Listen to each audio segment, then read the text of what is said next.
کیا۔ بسم اللہ الرحمن الرحیم۔ میں تھوڑا سا مقدمہ بتاتی چلوں کہ شیطان جو ہے در حقیقت وہ جیسے سب جانتے ہیں کہ وہ اللہ کی ایک اچھی مخلوق تھا، اور پھر اس کے بعد جب اسے کہا گیا سجدہ کرنے کے لیے اور ساری بات ہوئی تب اس سے گناہ ہوا اور اسے نکالا گیا۔ جب اسے نکالا گیا تو اس نے پروردگار عالم سے یہ کہا کہ پروردگار میں تیری سلطنت سے نکلتا ہوں، یعنی جنت سے نکلتا ہوں، لیکن جب میں تیری جنت سے نکلتا ہوں اور میں اطراف میں نظر کرتا ہوں، آگے پیچھے دیکھتا ہوں، تو مجھے کہیں پر بھی تیرے سوا کچھ نظر نہیں آتا۔ اگر زمین بھی ہے تو تیری ہے، اب میں جاؤں تو کہاں جاؤں؟ تو اس وقت اس نے سب سے پہلے مکان کا سوال کیا کہ میں رہوں گا کہاں پہ؟ تو کہا یہ گیا، جواب یہ آیا کہ جس جگہ پر بھی گناہ ہوگا وہ تیرا مکان ہوگا۔ تو اس نے کہا اچھا میرے لیے خوراک کیا ہوگی، میں کھاؤں گا کیا؟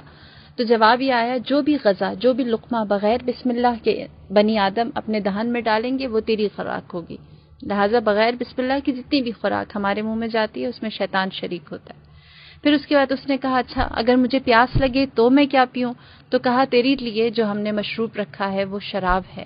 پھر اس نے سوال کیا اور کہا کہ تو نے انسان کے لیے کتاب اتاری ہے، مجھے بھی کوئی کتاب دے، ان کے لیے قرآن ہے، زبور ہے، انجیل ہے، تورات ہے۔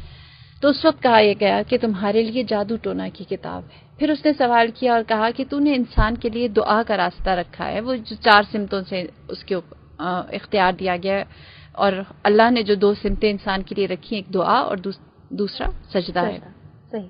تو ان کو ہتھیار دیا ہے دعا کا اور سجدے کا، مجھے بھی ہتھیار چاہیے۔ تو اس وقت یہ جواب دیا گیا کہ تمہارے لیے سب سے زیادہ مضبوط ہتھیار عورت ہے، جس کے ذریعے تم انسان کو، بنی آدم کو، اولاد آدم کو گمراہ کر سکو گے، لہٰذا اس کو بہت اختیار دے کر زمین پر بھیجا گیا۔ اور پھر یہ کہا گیا جسے ماریہ نے بھی اشارہ کیا، اس نے کہا کہ میں چاہتا ہوں خدایا میں نے تیری اتنا عرصہ عبادت کی ہے، 40,000 سال زمین پر کی، 40,000 سال آسمان پر کی، 40,000 سال پہلے آسمان پر کی، اور اسی طرح پورا لمبا سلسلہ ہے، 7 آسمانوں پر اس نے اللہ کی عبادت کی، میں نے اتنی عبادت کی، مجھے اس کی جزا کیا ملے گی؟ میں تجھ سے جزا چاہتا ہوں۔ تو اس وقت اس نے سوال کیا، اللہ تعالیٰ نے کہا مانگ، تو کیا مانگتا ہے؟ تو اس وقت اس نے سوال کیا اور کہا کہ پروردگار میں چاہتا ہوں تو مجھے نامرئی بنا دے، میں دکھائی نہ دوں، بنی آدم مجھے دیکھ نہ سکے، اسے نامرئی کر دیا۔